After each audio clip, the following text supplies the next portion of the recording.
Welcome to the Health Coach Nation podcast.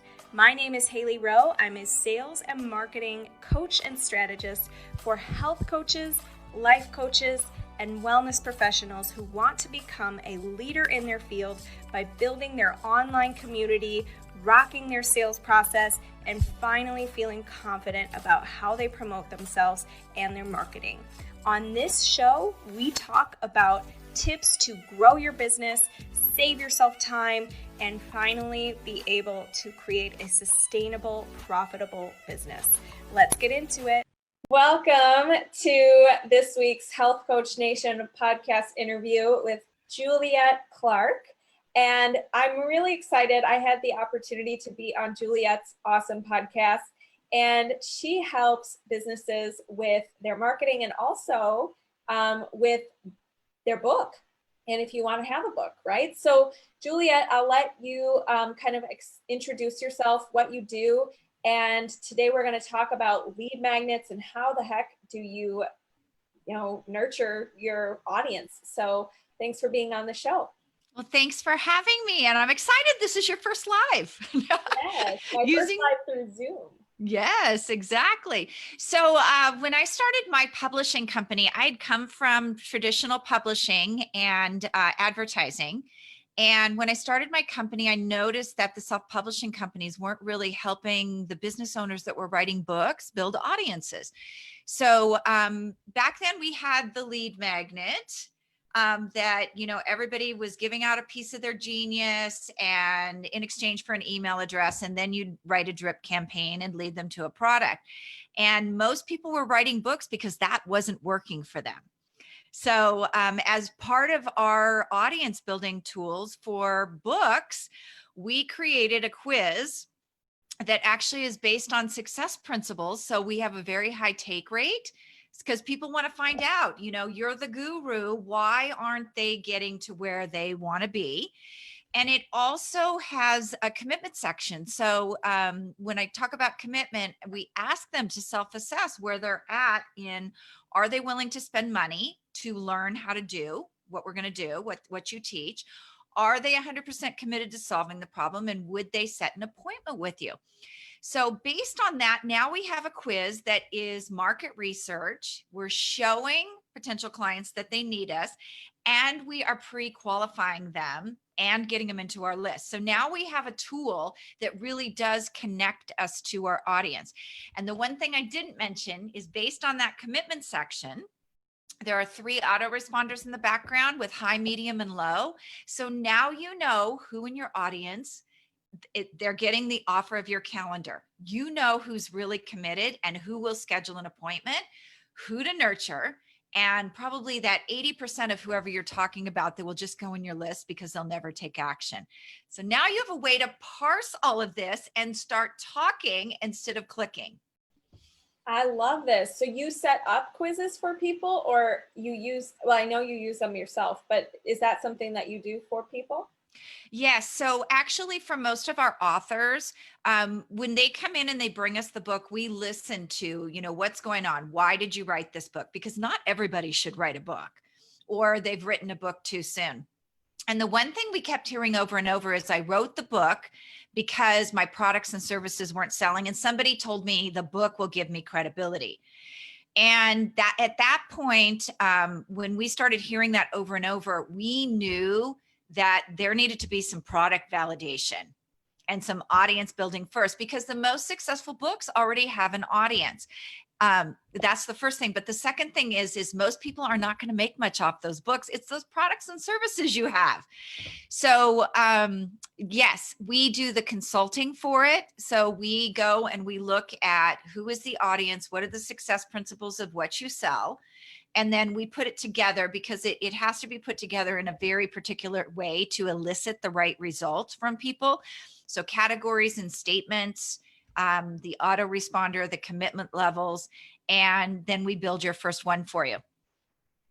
Very cool. Yes. So I love this idea. So as a lead magnet, creating a quiz pre-qualifies people and gets your email list sorted by, what kind of lead are they? High priority and interested, medium, or not so much. And also, so it's like something that does three jobs in one. It nurtures them because they get to take a quiz and they're excited about it and they'll, get on your email list. It ranks them and it allows you to get market research all the time, ongoing, which is great. So when somebody is trying to think about, well, okay, so I know that I need to grow my email list. And I like this idea of a quiz, but I also am concerned because, first of all, that just sounds really complex, right? Because a lot of times all that tech stuff goes over my clients' heads.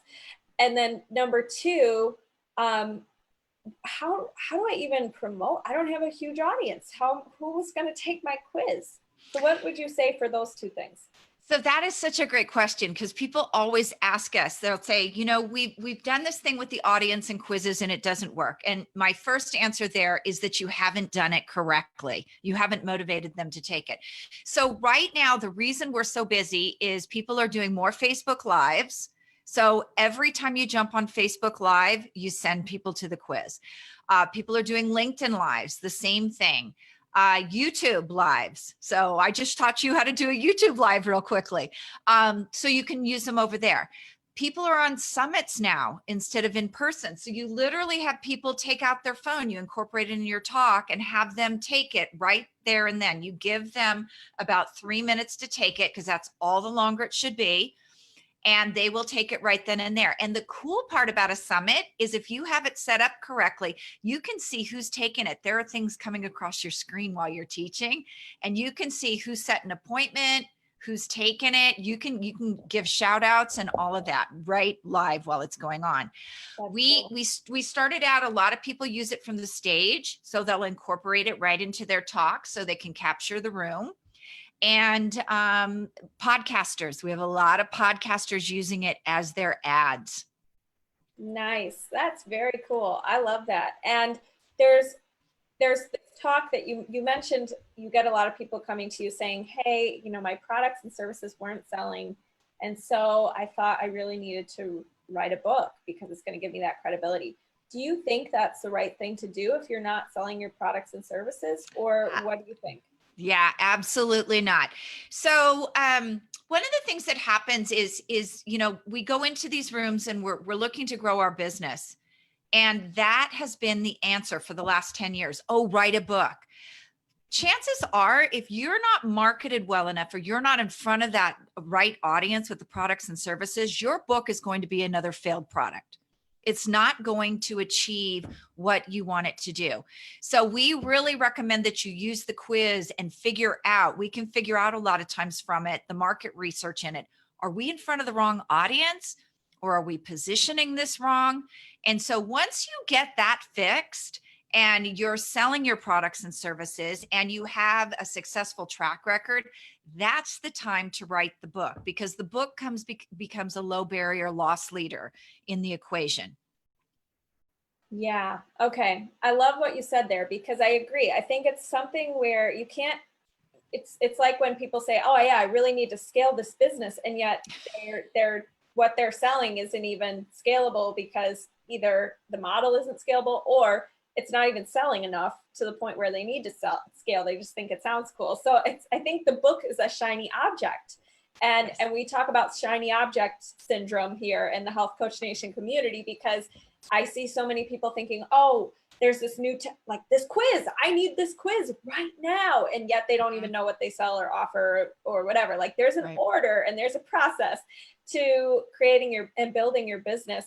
And you have to make sure you're not going for all the shiny objects in the wrong timing, in the wrong order, because otherwise you're going to be like what you said, you're going to just keep making products that don't work, or you're just going to keep going down rabbit holes and never really accomplishing anything. So I love this idea that, I do agree that books do create credibility. Books can work great if you have an audience.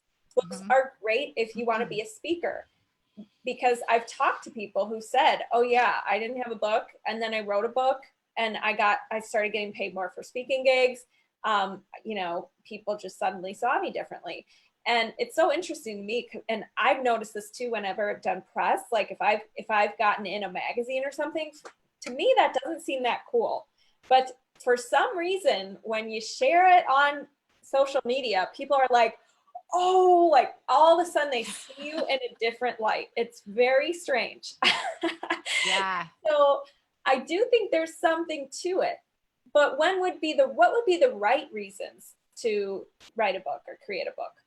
So before you go there, I just want to say you're talking about shiny object. Also, the other thing is magic bullet. None of Yes. these things are the magic bullet. They all work together on it. And a lot of people, that's what they get into this thing. Well, now I have the book, so I'm going to take off. Now I have my courses, so now I'm going to take off. And it's all integrated in there. So the right time for a book, I'm going to give you an example. Hold on. I just wrote Pitch Slapped. So I have had it. I just released it. Thank you. I was a mystery writer for probably 4 or 5 years. I had some best-selling mystery novels. And then I started the publishing company. Now, that wouldn't have been the time to write a book right then, because I didn't have a track record with the products in my company. I didn't have testimonials. I didn't have a process down that really made sense. So 2 years ago, I said, okay, it took me 2 years, which is really pathetic. But 2 years ago, I said, it's about time I wrote a book about this and what I see in the marketplace. That was the right time, because when I launched that, I had a lot of people who couldn't afford me in the past who bought the book. So that's really what you want to do, is you have that audience that's going to be able to afford you, that loves you. And then you have some people that are maybe interested. And the book is more of a, let's see if you can do it yourself, which we all know they can't do it without you. But it's something you can sell, and then people realize they can't, and they will get more interested in investing in those bigger things. Very well said. Totally. And when you say you kind of want to have an audience before you write a book, or the books that do the best are people who have an audience. Define what that means. How big of an audience would you say? Well, it's not really how big it is. It's what kind of quality is in it. So you and I've been around a little while. We know that, we've had friends out there. At one time I had a 7,500 person list, and I got rid of 5,000 of them because they weren't really engaged. So your list size is not as important as the engagement in it.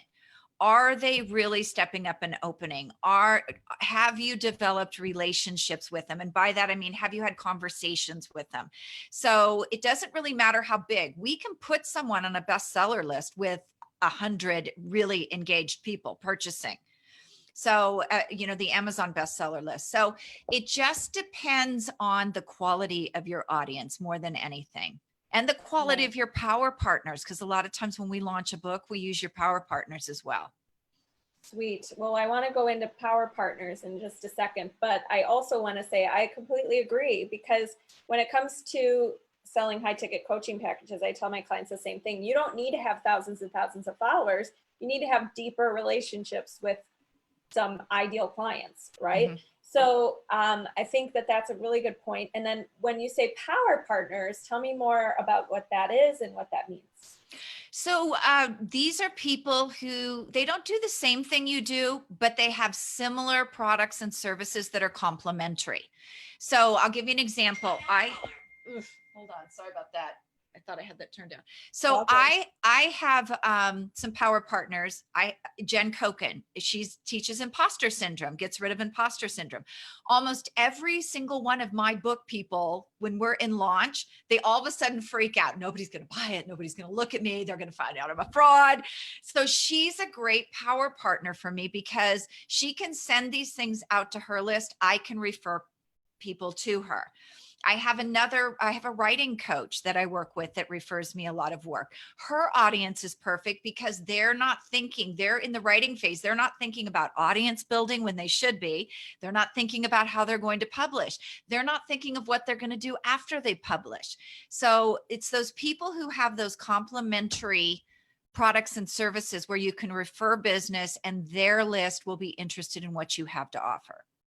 Yeah, I love that. Collaboration partners. And you really want to be able to have a referral network. And same thing, they email your list maybe when you have a big launch of your book, and vice versa, you do the same for them. What are some ways how does somebody go about saying, hey, so-and-so want to be partners? Like, how do you go about that? I'm part of a group called the Dames, and it's 6 and 7 figure women entrepreneurs. And we collaborate a lot. And basically, like you and I did a couple weeks ago, we jumped on a call, we talked about what we did. And then if it sounds like something that we could share with our audiences, we do a few test runs. I'll come and do some shows in their group. They'll come and do some in mine. And if it all resonates and it seems good, then we'll plan on promoting our next launches. So it's really all about making sure, number one, that you have a good relationship with this person. Number two, have a contract, please, because the contract will keep you out of trouble later. Have a good launch strategy. So have something that makes sense. Don't do it really helter-skelter because you're not serving you or them. And I think that's a win-win for everybody. Yeah, completely. I love it. And I love the idea about making sure you have a contract, because it is so true. Sometimes you just, you got to make things official, and planning ahead with the launch, because that's such a disservice to your partner if you're just like, hey, by the way, it's next week. Here you go. Like, yeah. No advance notice. They have their own things planned. So good advice. And tell me more about pitch slapping your book. So I'm sort of a smart aleck. And I kept seeing things over and over inside of the coaching community. So one of the things was that I used to coach for the joint venture inner circle, and we were all about clicks and funnels. And I felt like that wasn't really a relationship. Coming from the ad world and working on Mattel and Nissan and some billion-dollar accounts, like, you have to have a relationship. And so when we developed the quiz, people were loving it because it drives you to conversations. If you're highly committed, then you're going to have a conversation with that person more than likely. So pitch slapped for me was when I went to an event and I talked to Haley for 5 minutes, and Haley started pitching me her product. She doesn't know if I'm her ideal client. She doesn't know who I am. Huh? Not actually me, though. Yeah, no, not actually Haley, but I'm just using Haley as an example. So we've talked about 5 minutes, and I literally feel like you have slimed me with your product. And I'm probably like trying to figure out how to get away because it doesn't interest me. I wasn't your person, but you did it anyway. So I kind of called that pitch slapping. You weren't talking to the right people. So I talk a little bit about, how do you position this and how do you do it in a way? And I go into about the quizzes quite a bit about, capturing your audience with the quiz and finding out where they're struggling and if they really are your people before you go into a big pitch. So that's what it's all about.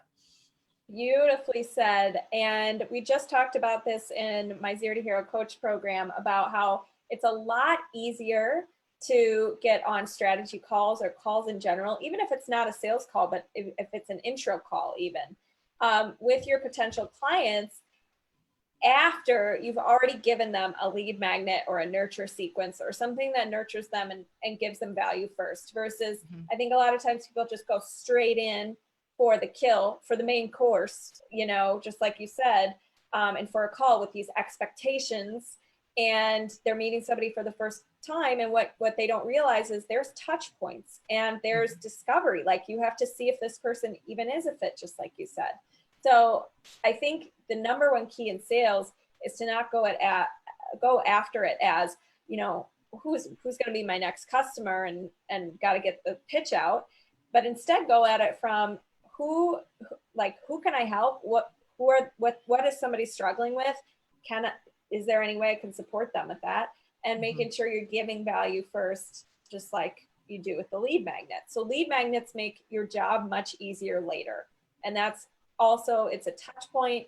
It builds a relationship. So I highly recommend anybody listening and watching, if you don't already have lead magnets for different topics, it's a really good practice to get into and set up. Or even if you have a quiz like Juliet recommends, that's another great way to be going in your business.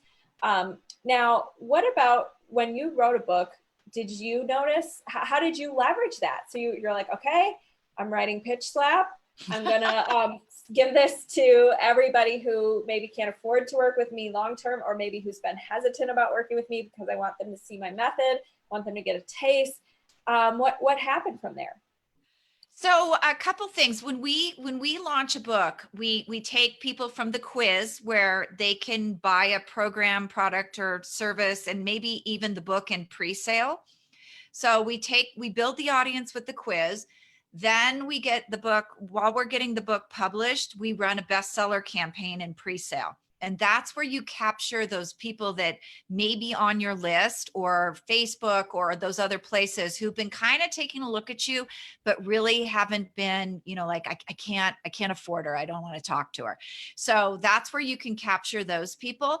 And then after we run that bestseller campaign, I will tell you, most indie authors, they sell less than 100 books and they will never sell another book after that bestseller campaign. It just drops off and they don't do anything. So from there, we go into the free shipping book where people can get the book for quote free, buy it, get it free, pay shipping. But then you can upsell them into a small product or service. So a $97, $197, $497 something that gives them a lot of value, and then build a relationship from there. So we keep it going, not only to sell the books, but to bring those people, nurture those people into other products and services from there. Smart. Yeah, I've definitely been that person who buys the free book with the free shipping and bonuses and all the things. Yeah. To give you an example, one of our clients, Merrill Chandler, gave me his book over a year ago or almost a year ago. We still don't have it on Amazon and Barnes and Noble because he chose to do the free shipping. He did the quiz and he did the free shipping funnel first so he can drive traffic to his workshops. And he has sold over 2,000 copies just in the free shipping. Yeah. So. Wow. That's amazing. Congrats. That's great. And what's considered like New York Times bestselling author? I'm just curious, like how many books is that? How does that even work? You have to sell a lot of books. There are very few self-published books that will get the exposure to do that. I can think of maybe 3 total. Well, that was a series. The whole, what was that one with the S&M? I can't remember. I don't know. The name would look at you like, tell me about that. I know. 50 Shades of Grey. Yes, yeah, 50 Shades of Grey was a rare one that did that. And I have the funniest story about that. I was actually at a soccer game and I was listening to it. And I noticed none of the moms were listening to it at a soccer game. Well, yeah, because I mean, you can watch the game and look, but none of the moms were clapping. And I'm like, what the heck is going on? And I'm looking and they're all got their iPads. And I look at them and I go, how many of you are reading 50 Shades of Grey? And they're all like, shh. Oh. None of us was watching our kids, except me. So anyway, you have to have some pretty extraordinary publicity and numbers. I would say probably 30,000 to 50,000 copies. And you can't have a bulk purchase because they will take it out. Meaning that, let's say, like I just heard recently when Donald Trump Jr. released his book, like a conservative organization bought 10,000 copies. So they took those out of his numbers. So it has to be sales and you have to do that in a week. It's a very high number. People are more, self-published books would be more likely to reach a USA Today or Wall Street Journal. I do have a friend who's a romance novelist who has made the USA Today a couple times.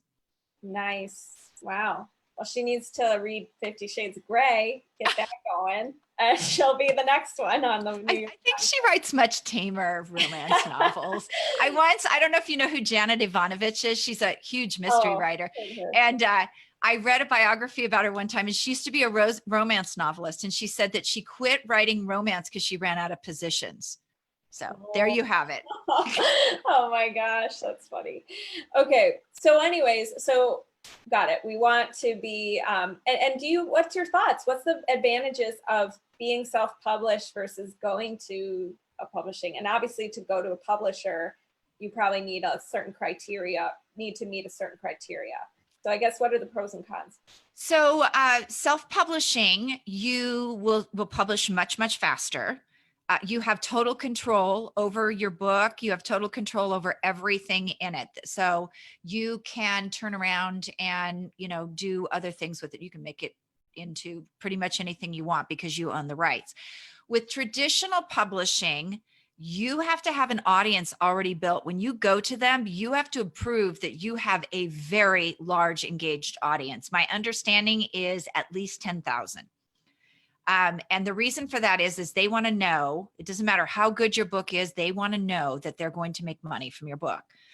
Also, you lose control of the book. You lose the rights of the book. So that might mean that instead of you reading your book, that they might hire somebody to read your book for an Audible, and they might make some changes to make it more mass media appropriate. So it's very, very difficult to, first of all, have a book good enough for a traditional publisher to take it, but then you have to prove you have the audience. So you better have been building an audience for quite a while. Now, I'm glad that you brought that up, because there are a lot of really bad self-publishing contracts out there. And one of my newer clients just brought me one that actually said that that they would self-publish her book. They would publish her book, but she had to give them 30% of her products and services sale. Oh, and for her, she makes about $180,000 a year. So imagine giving somebody $60,000 to publish your book. wow. So you have to really look and make sure, have somebody look it over to make sure that the contract makes sense and that it's a win-win for you as well. Yeah, for sure. Okay. And as far as being an entrepreneur and your whole journey with marketing, I would love to hear what are some of the biggest either mistakes you've made or you've had to correct for clients who've come to you. So I'll be transparent. I've made like every mistake you can. I think my biggest one was probably back in 2014, 2015. I got on the funnel craze, and that I was going to have these collaborative partners. And I did it for about a year and a half with webinars, and I was doing okay, but I realized that I wasn't getting the personal interaction. So I really had to change it up to build personal relationships. Now, fast forward to 2017, 2018, when people stopped showing up for webinars, that was really valuable because I created my own way to do this earlier. But I think that was a huge mistake, because back then people were clicking on $2,000 items, but they were really getting ripped off in a lot of areas. And they were beginning, by 2016, 2017, they were beginning to realize that that model wasn't getting them anywhere. So it was a huge mistake. I invested a lot of money in it, a lot of Facebook ads, all sorts of stuff that I wish I could get that money back. Yeah. Yeah, I hear you. I've gone down rabbit holes like that. And sometimes I'm all about doing what works until it doesn't. You just have to be adaptable. Sorry, I ran away. I had to turn off. Where'd she go? And Haley, it's funny because we're seeing a lot of people during COVID having to redo what they were doing before. I have a Monday marketing show with Tracy Hazard. And the one thing we have observed is the people that were online before are doing really, really well. And the people that weren't are sort of floundering, because you don't learn you don't learn online marketing overnight.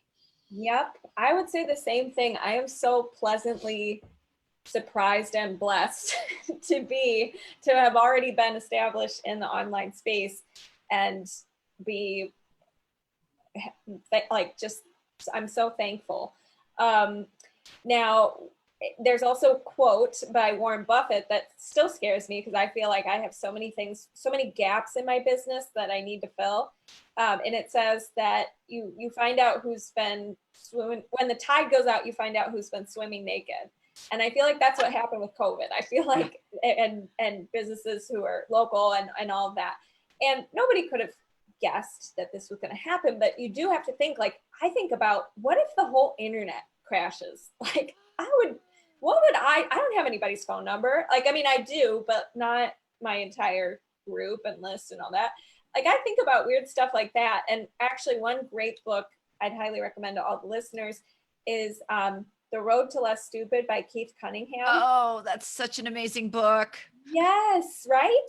He gets me thinking I mean, I'm very optimistic. However, he gets me thinking about like worst case scenario. And I'm like, oh no, I am not prepared for that. Yeah. So I think it's an important point that we've learned in 2020 is you do have to always be thinking ahead. You do have to be prepared for the worst almost. So what about some of the best things you've done in your business? What have been like things where like, oh my gosh, I made the right move on that. Thank gosh. I think, so one of them was that when we went to a group program with the quiz, I used to have a do-it-yourself, and I sold over 80 of them from the stage in 2018. I had an event in San Diego, and we followed up with those people. And it was actually a really good thing we did, because we noticed, believe it or not, people paid almost $1,000 for it. Over half of them didn't open it. They never even opened the program. So we got in touch with all those people who did and started getting feedback. Like, what did you think? And a lot of people said it would have been so great if you could have built this for us. It would have been so great if you could have, had a group program and taught us and worked alongside of us. And we actually, I think that was the first time we ever really went out and got feedback. And it was so amazing because we were able to go back and say, hey, for another $2,500, how about we do that group program? And people were excited about it. And I never really wanted to do anything like that. So I think it was and I don't even know where it came from. I just decided one day, I looked at it and I said, half of these people didn't even open it. We need to find out why. Yeah. So I think that curiosity was a really good thing. Yeah. Some of your best lessons will come from the feedback from your audience, but also from your weaknesses or things that you realized didn't work. Like when you saw that people weren't completing it, you were like, okay, there's a gap here. And so you learned to get the feedback and you adapted, which is awesome. So Juliet, what is your podcast called? Where can everybody find you? And tell us a little bit about how they can connect with you. So my podcast is called Promote, Profit, Publish, and it's for anybody who is thinking about a book. We interview a lot of entrepreneurs, so don't just limit it to a book, because it has a lot of elements to it for entrepreneurs. You can find me at Juliet@superbrandpublishing.com or over on LinkedIn, Juliet Dillon Clark. And I'd love to have you guys go take a quiz and just try one out. You can try one of them at www.leadlogicquiz.com and see how it's structured. Awesome. And my last question, we'll put all that in the show notes, everybody listening. But my last question is, what right now in the current phase of business you're in, what's been a big aha moment or lesson or focus for you right now? I think that, well, first of all, back in March, we had that week that nobody did business. Everybody was in shock. Yeah. And I think that I had 3 or 4 people in 1 week right after that come and get a quiz. And it was like, yes, this is the right time to go out and say, hey, are those lead magnets working for you? And we just had the 3 best months we've ever had. So I think it was just that aha that, something big just happened and it's going to be great for my business. Yes. Well, I love hearing that, and congratulations. And everybody check her out. Thank you so much for coming on today.